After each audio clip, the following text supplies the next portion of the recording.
తిరుమల శ్రీ వెంకటేశ్వర స్వామి ఆలయంలో ముక్కోటి ఏకాదశి పర్వదినం ఘనంగా జరుగుతుంది. ఉత్తర ద్వార దర్శనానికి భక్తులు పోటెత్తారు. అర్ధరాత్రి 12:05 వైకుంఠ ద్వారం తలుపులు తెరుచుకున్నాయి. ఈ సందర్భంగా పలువురు ప్రముఖులు శ్రీవారిని దర్శించుకున్నారు.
వైకుంఠ ద్వార దర్శనం మొదలవగానే తెలంగాణ సీఎం రేవంత్ రెడ్డి ఆయన కుటుంబ సభ్యులతో కలిసి దర్శనం చేసుకున్నారు.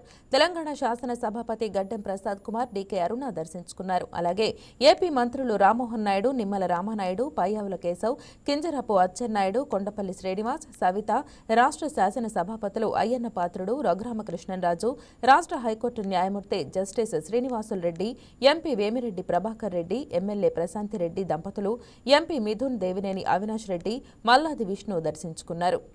మరోవైపు సినీ నటుడు నారా రోహిత్ దంపతులు, సినీ నిర్మాత డివివి దానయ్య, మెగాస్టార్ చిరంజీవి భార్య సురేఖ, కూతుళ్లు సుస్మిత, శ్రీజ, నటుడు Shivaji Reddy, team India cricketer Tilak Varma, Bharat Biotech MD Krishna ఎల్లా, మేనేజింగ్ డైరెక్టర్ సుచరిత ఎల్లా తదితరులు వైకుంఠ ద్వార దర్శనం చేసుకున్నారు.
ఈ వీడియో మీకు నచ్చినట్లయితే లైక్ చేయండి, షేర్ చేయండి, మా ఛానల్కి సబ్స్క్రైబ్ చేయండి.